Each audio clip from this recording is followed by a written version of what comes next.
de procédure pénale boo xamante ni juge bi nga xamante ni mooy def instruction bi am na droit quand même def jël taawam def loolu moo doy waat. waaye yow Tahirou Sarr ak Farba Ngom ñoom nit ñi wax ne am nañ ko àll ci dëkk bi ñooñu fan lañ daw jëm. Ayoba yow loolu bu amee ànd ak sa xelu bopp rek yow un Tahirou Sarr. récemment am na kuñ fi tuddal 21 milliards te yow ko daw génn dëkk bi. non du 21 milliards c'est 1 milliard.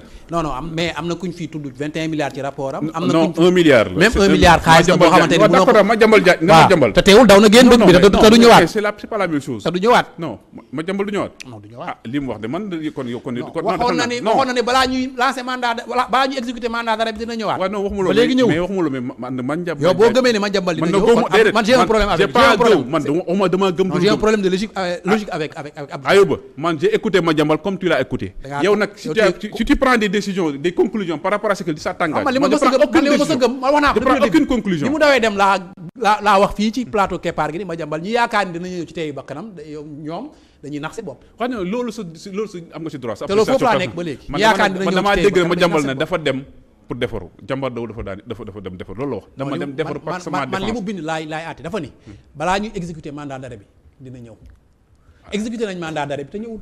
loolu moom ci mais daal dama la bëgg xamal ne man Ayoba aujourd'hui man je ne vais pas défendre le diable ñooñu yëpp man du ma seen avocat xaw ma dossier bi xamu ci lu bari. mais man li nga jàpp mooy dañoo war a génne ñoom Farba Ngom dañoo war a génne ñoom Tahirou Sarr tout simplement parce que dañoo am ay garantie de représentation am nañ seen alal fii ci réew. le cas de Madiambal entre nous sincèrement parler jour bi mu demee man j'avais am na lu ma métti man jàppoon naa ne quelqu'un nga ne ci réew mi di liggéey ñuy wool da nga war a ñëw dem waroo dem mais quand il est sorti mu wax li tax mu dem dama koy nangul loolu. donc mais il nous a expliqué. lan nga ko nangul mais expliqué li lu tax. parce que jàpp na bu fi toogoon tey moom lépp pour mën a défendre sa famille et ses enfants du ko mën ñoom ñëpp bu ñu duggee kaso kenn du la mën toppatoo. kon yow bu nekkoon dans la même situation même posture ngay adopté Abdou. non man j'ai pas dit que moom la man d'accord moom ci mais ba ma expliquer j'ai essayé de comprendre. pour yow c'est une raison suffisante. xam nga dans la vie Ayoba il faut avoir de l'empathie aux autres essayer de comprendre yow waa ji fi mu nekk bay wax loolu yow boo ci nekkoon nan nga cee def. Abdou Thiam xaaral on va reposer le débat parce que man mënu ma comprendre yow nga ne acteur politique nga yow nga ne ëllëg da nga bëgg a jiite li nga xam ne mooy réew mi wala les instances de décision ba pare nga ne da ngay d'accord ak position bii Madiambal amal mooy fuite. mais non mais nga koy utal lay. non dama ne Madiambal boo nekkoon ci même position que Madiambal da ngay def la même chose. je dis Madiambal je dis pas dit je dis la même chose mais Madiambal je comprends sa position ba mu expliquer ndaxte moom nee na bu duggoon ci kaso bi waa këram ak njabootam kenn doole moon toppaloo sa famille ñoo d'accord na ko. ñun may ñu dugg ñoom nga toppatoo pour sa défense. d'après Madiambal non d'après Madiambal man loolu lay wax mais Ayoba dañuy lii dañ ci jàll xamul tax il faut ñu comprendre benn mbir Sénégal xëyul sasu ci parti Pastef Sénégal dafa am toute une histoire man j'ai l'impression que le réew mi da ngeen jàpp ne xëy rek réew mi Sénégal nekk non jàppuñu loolu non mais quand je vois cet raisonnement que aujourd'hui ñun waa APR bu mën a ànd ak PDS mën na ànd ak ñun mën na ànd ak yeneen parti Amadou Ba ak tout ce qui s'est passé mais parce que xam nañ ne à un moment donné mais y a des divergences secondaires am na loo xam ne bu taxawee tey li divergence yooyu dafay nekk secondaire da nga koy teg fële parce que réew mi suux moo ëpp doole ñi toog ba réew mi suux ñun ñëpp ay ñàkk dañuy toog donc waruñu toog ba réew mi suux te réew mi fa la jëm mais loolu koy leer na nit ñëpp gis ngeen déguerpissement yi ñuy def de manière aveugle. day suuxal réew mais de manière li ñuy def de manière aveugle. le ministre a pris la décision de rétablir l'ordre. mais rétablir ça veut dire quoi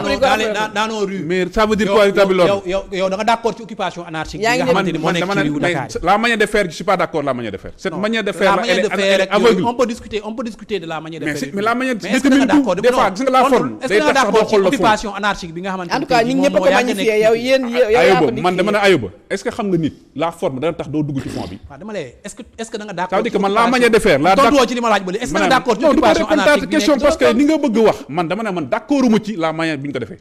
waaw mais dañ ko war a def li ma gis ñu def ci dëkk bi def ko dëkk Daara def ko Kaffrine def ko tout si def ko Fatick jaar fa ma gis ni ñu ko defee. mais c'est anormal ko jël ay nit yoo xam pendant 20 ans 30 ans. am nga loo gis démarche bu ñuy améliorer. peut-être que démarche bi après yow est-ce que yow est-ce que gis nga say bët ni ñu doon def yow est-ce que dama laaj ndax gis nga ko est-ce que xam nga impact bi occupation anarchique bi am ci la santé l'environnement le cadre de vie des populations des millions de populations yi nga xamante ni ñoo nekk Dakar depuis des années yi nga xamante ni kenn lijjantiwu kenn def ci dara moom mu xëy ñëw bëgg a mettre un terme mettre une organisation à ça ngeen ni ko non la manière bi nga ko defee mais bala nga organiser mais Abdou est-ce que c'est pas cette manière de s'opposer maanaam lépp loo xamante ne état da koo jël da ngeen gis ni dafa bon parce que mënoo taxaw fii ne Dakar nu mu mel ak occupation anarchique yi fi am yow da nga ne loolu moo gënoon que jéem a désengorger les grandes rues nit ñi am fu ñuy dox am fu ñuy gaare loolu nga fi wax dama reformuler say propos gargote yi ngay gis fii gargote yi ngay gis fii les petits marchés les vendeurs à la sauvette ça dafa nekk un correct de notre niveau de développement. non m'expliquer cacophonie boobu noonu da nga may déglu gis nga on a un niveau de développement. tu prends un gars qui prend le transport en commun pour dem Tambacounda taxaw Fatick tu sais ce commerce là qui se développe le long de la route dafa nekk loo xam ne dafa ànd ak suñu niveau. mais mën na culture de mais mën na organiser waxuñu kenn bu mu exactement mais c'est là où là-bas. waxuñu kenn bu mu màggal mais loolu mooy problème bi. doo jël sa gargote mais organiser wu ko. mais doo jël sa waaw non mais ils n'ont pas organisé ils ont cassé. xam nga loolu laa la wax léegi am ci am dañoo déggoon diw dama démarche bi mën nañ ko améliorer. le problème mooy démarche bi mën nañ ko améliorer mais. non améliorer ça veut dire que baaxul. non améliorer mooy li améliorer ça ne baaxul. veut pas dire que baaxul. ça ne veut pas dire que baaxul. lu baax duñ ko améliorer. améliorer lu baax la ñuy améliorer nag justement lu parfait lañ dul améliorer mais lu baax la ñuy améliorer. non li dafa baaxul. lu parfait lañ dul améliorer mais lu baax lañ koy améliorer. aywa fekkoon dañoo wax ne dañuy jël gars yi woo leen waxtaan ak ñoom ñu jël leen. désencombrement bi c'est lu baax la la désencombrement bi Abdou lu baax la. toj ay garage toj ay cantines yoo xam des gens. lu baax la économie dañoo violer ay droits mais ils étaient dans l'illégalité aussi. dañoo violer ay droits attends dañoo violer ay droits. un exemple à Daara Jolof. Daara Jolof am na foo xam ne y a pas de amul benn à part dimanche amul benn circulation amul benn nga jël di toj ay affaires yoo xam amul benn njëriñ ci nit ñi loo xam ne mën nga fa bàyyee. parce que niveau yi de développement ñu. su ma la déggee bu wax nit ñi bu ñu implanté yoo foo xam ne du yoon. donte gêné wuñ ko dañ leen war a bàyyi foofu rek. dama ne ayoba gis nga nit gis nga Abdoulaye Wade disait gouverner son pays c'est comprendre son peuple connaître son peuple. gis nga nit am réew defar jaaxle foofu il faut ñu wax aussi ci sa parti bi nga xamante ne gis nga c'est important ayoba gis nga nit boo koy gouverner da ngay xam niveau de développement bi mu nekk ñii li ñuy def mën na baax ci kanam mën na baax ci ay at yi di ñëw mais fi ñu toll ni niveau bi ñu nekk non seulement nit ñi dañu ñàkk seen liggéey ba niveau lañu nekk Abdou mooy niveau bu metti nit boo xam ne dundu gi dafa cher niveau boo xam ne ñi ñàkk seen liggéey dundu boo xam ne ña ngi ci inondation yi école ubbi nga ñëw ñëg yow boole yooyu yëpp xëy rek ramasser mais loolu dafa war a tax ñu war a dund dans l'anarchie. mais on ne parle pas l'anarchie. non mais li nga wax ni loolu la fi nekkoon c'est de l'anarchie. am na loo xam ne anarchie. Abdou Thiam ça a aussi le désordre. parce que boo nee nit ñi pas de désordre. non boo nee nit ñi dañoo war a. gargote yi dañoo war a implanter man j'ai l'impression que ayoba yéen li gars yi def xamu leen li gars yi def.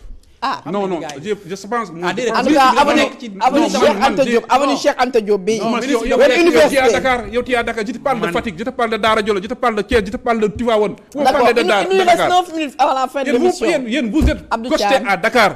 mais le pays ne s'arrête pas à Dakar. Dakar ak yeneen régions c'est la même logique. ils n'ont pas les mêmes exigences. ils n'ont pas les mêmes difficultés. c'est la même logique dama ni. nit ku nekkul ci yoon mënoo wax ba mu nekk ci yoon. déedéet dama ayoba nit ku jël commerce am implanté ko foo xamante ne dafay xañ ak yelleef kenn boo xamante ne dafay dox ay d'accord léegi on va parler politique. foog nga nangu loolu ba Ayoba foog nga nangu loolu ba pare. Ayoba yaa ak Abdou léegi le niveau de développement Abdou Thiam ak les niveaux des exigences à Dakar c'est pas la même chose qu'un village dans la beaucoup. waaw Abdou Thiam am loo xam mën nañu ko nangu fa bàyyi ko toléré ko quelques années ñu préparé ko. le sous-développement nekk Ayoba s'il te plaît Ayoba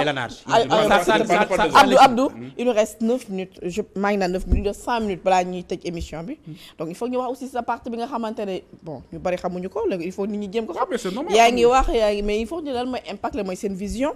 waaw xam nga ñun te di rappeler ne yéen ci parti démocratique sénégalais ngeen jógee déjà yéen seen parti boobu rek ba nga jógee woon déjà y a affaire à refaire. vraiment les jeunes sur le parti bu nekk en léthargie et tout yéen au moins am nga courage créer ce parti boobu. non parti démocratique sénégalais ñoo xamale ak impact bi ñu am rek moo di ne on est resté pendant 2 fois mu demuñu élection présidentielle loolu moo yàq parti. à qui la faute. nous tous on a une part de responsabilité ñun ñëpp am nañu part de responsabilité. parce que il faut pas toujours jeter la faute sur l'autre. ay jeunes yu bëggul jël seen courage à deux mains. on a une part de responsabilité en tout cas moi je ne regarde pas sur le rétroviseur j'avance. liy intérêt Sénégal yi mooy suba liy xew suba mais li passe amuñ benn njëriñ ci Sénégalais yi li am njëriñ Sénégal mooy Sénégal yi problème yi am nan la ñu fexe ba dindi ko donc moo tax ñun ñu créé benn parti boo xam travailliste la travailliste mooy mettre le travail au devant parce que jàpp na liggéey rek moo mën a libérer la liggéey rek moo mën a développer Sénégal tous les pays qui sont développés du ressource du dara c'est le travail après la Corée amul dara amul benn richesse nga Japon amul benn richesse. la vision de votre parti Impact il nous reste 4 minutes. il faut nga dem ci ñun on veut un pays développé un pays développé et prospère. non bien sûr parti yëpp ko bëgg mais dama bëgg a wax yéen seen vision par exemple tey bu ñu ne woon benn poste stratégique damay vision parti da ngeen naan lii ak lii. non damay expliquer non la vision c'est quelque chose un horizon très loin c'est ça la vision maintenant nos valeurs am na ñoo valeur mooy le travail li ma la wax le travail dañu jàpp ne liggéey ak lekk lu ñu moom ñii li ñuy lekk ñu bàyyee ko fii la souveraineté économique mais la souveraineté là tout le monde en parle mais les gens ne font rien. Et ça c'est depuis moi je n'ai pas Ablaye Wade toog nañu ma ci këram ma ne ko toutes les politiques agricoles qui sont mises en place depuis l'indépendance jusqu'à aujourd'hui on vous y a laissé mu ne ma et moi ma ne ko même avec vous la Guana le reprendrait pas mu ne ma pourquoi ma ne ko nous on est en train de bâtir une agriculture sans la maîtrise de l'eau et ça ne marche nulle part musul dox fenn ngeen bëgg mu dox Sénégal du dox c'est la même chose le président Macky Sall a mis le PRACAS pendant 12 ans on n'a pas bougé. c'est que Abdou Thiam le problème mooy yow. donc da ngay wax ci parti jàmm yi ba léegi xamaloo nit ñi. non moom la expliqué non quand je critique am na ay coordination yi ñaata cellule la am fu mu toll nii sur le plan structurel. parti impact yooyu moom yooyu il faut nga jël. non il faut nga wax ko parce que mën nañu invité fii aussi. te doo wax ci sa parti ça veut dire que yow maîtriser woo sa parti. non si sa parti ñaata dama la expliquer quand je parle de ça quand je critique quelque chose c'est une démarche maïeutique. Quand je critique quelque chose je dis que c'est ça qu'il faut changer. C'est juste c'est une manière pour que les Sénégalais di wax li lan mooy suñu problème ak ñeneen ñi pourquoi mën reste ma fan donc ñun jàpp nañ ne li ñuy doxalee réew mi ak li ñuy doxalee agriculture ba léegi si nga le ministre de l'agriculture boo ko toogoon wax ko il peut pas te dire sa vision demain qu'est-ce qu'il veut faire dans l'agriculture ils surfent sur une vague. Comme hier tu vas me dire la vision de ton parti aussi. Non c'est cette vague là va s'estomper on va retomber cette année taw na ndox am na gerte am na déwén du taw ndox gerte du am et puis on retombe encore. nan lañ mën a def ba am autosuffisance alimentaire fii ak 2029 par exemple. Non autosuffisance alimentaire il faut prendre secteur par secteur sur le riz. Sur le riz par exemple. Sur le riz et sur le maïs et sur le mil le minimum. Sur le riz il faut comprendre qu'aujourd'hui la culture on est moins de 500 000 tonnes de production au Sénégal. Par an. Et on doit avoir une production de 1 600 000 tonnes. Pour être autosuffisant. Il faut énormément de choses. Il faut aménager des terres, il faut professionnaliser la profession, c'est ça. Il faut financer le développement, il faut accompagner par beaucoup de mécanismes.